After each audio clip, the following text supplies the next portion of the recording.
વ્રતપુરી મહિમા કયો ન જાય, કદે મુખ શેષ સહસ્ત્ર કલ્પ ગાયો. વૃષસુત તણે મુખ્ય ગાદી જ્યાં છે, ત્રિભુવન તત્વ અનેક તીર્થ ત્યાં છે. જપ તપ વ્રત દાન ત્યાં કરાય, ફળ અવિનાશી અનંત તેનું થાય. ફળ અવિનાશી અનંત તેનું થાય. મને 2 મિનિટ, હું એક જ મિનિટમાં કોઈ ભૂમિકા બાંધું ને.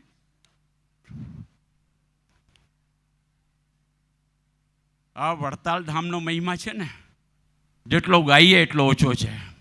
કેટલા સત્ર? 2 સત્ર થઈ ગયા અને ત્રીજું સત્ર ભાદરવા માસમાં જે થવાનું છે, એમાં વડતાલ ધામનો મહિમા જ બધો કહેવાનો છે.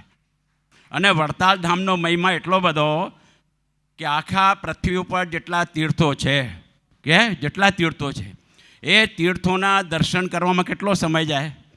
અને વડતાલવાસી લક્ષ્મીનારાયણ દેવના દર્શન ગાયના શિંગડા ઉપર રાઈનો દાણો જેટલી વાર સ્થિર રહે કે ના રહે, કેટલી વાર સ્થિર રહે રાઈનો દાણો સ્થિર ગાયના શિંગડા ઉપર, એટલા ક્ષણ પલ માટે પણ જો લક્ષ્મીનારાયણ દેવના સર્કલ કરો તો આપણે આખી પૃથ્વીના તીર્થોનો દર્શનનો લાભ મળી જાય. એટલો આ લક્ષ્મીનારાયણ દેવનો મહિમા છે. આજે સવારની કથાના સત્રમાં પરમ પૂજ્ય વક્તાશ્રીએ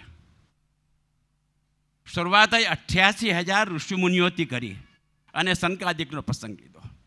એવી રીતે નૈમિષારણ્ય ક્ષેત્રની વિશે 88,000 ઋષિમુનિઓની સભા ભરાઈને બેઠી હતી. અને એમાં પ્રશ્ન ઉપસ્થિત થયો કે અમૃત ક્યાં નિવાસ કરે છે? અમૃત કહાં નિવાસ કરતા હૈ? અમૃત ક્યાં નિવાસ કરે છે? તો આમ કે સમુદ્રમાં. દરેક પોતપોતાની બુદ્ધિ પ્રમાણે જવાબ આપ્યા. એમાં કેટલાય કીધું સમુદ્રમાં. જો સમુદ્રમાં અમૃત હોય તો સમુદ્રનું પાણી ખારું કેમ હોય? કેટલાય કહી પાતાળમાં. જો પાતાળમાં અમૃત હોય તો શેષ નારાયણ નિવાસ હોય ત્યાં પછી ઝેર કેમ હોય? કેટલાય કહ્યું ચંદ્રમામાં અમૃત છે તો ચંદ્રમાને પણ આજે સૂર્યગ્રહણ ચંદ્રગ્રહણ લાગે છે. કેટલાય કહ્યું પતિઓતરા સ્ત્રીના મુખમાં તો ત્યાં પણ નથી. કેટલાય કહી સ્વર્ગમાં, તો સ્વર્ગમાં ગયેલો માણસ પાછો કેમ આવ્યો? અંતે નિર્ણય એવો થયો કે અમૃત ક્યાં નિવાસ કરે છે? અંદરત એવા પવિત્ર સંતોના મુખમાં, કંઠમાં નિવાસ કરે છે કે જેને દ્વારા સેંકડો નહીં, હજારો નહીં, લાખો નહીં, કરોડો લોકોના જીવના મોક્ષનો દ્વાર ઉઘાડો કરે છે. અને એવા વક્તાશ્રીના શ્રી મુખે આપણને આજે જે કથાનો લાભ પરમ પૂજ્ય નોતમ શ્રી આપને તો ખૂબ ખૂબ કોટી વંદન કે આપે એવા સરસ વક્તા શ્રીમદ ભાગવત ગ્રંથોની હું તો ભાવ વિભોર થયું આજે કથા શ્રવણ કરી. બાપા બોલવાનું ઘણું બધું પણ અમે તો 1 મિનિટ મને એ મળી ગઈ. હું મારી જાતને ધન્યવાદ માનું છું. અને આવો લાભ નોતમ સ્વામી આપ આપતા રહેશો. ઘરની કોઈ જવાબદારી નહીં. સત્સંગની સેવા વડતાલમાં મકાન આજે સવારે સત્રમાં પરમ પૂજ્ય વક્તાશ્રી પણ કીધું મકાનમાં કે અહીંયા ગંગાજળીય મકાન લઈ લીધું છે ને અહીંયા શેષ જે કંઈ જીવન છે તે લક્ષ્મીનારાયણ દેવ સેવામાં સમર્પિત કરવાનું છે.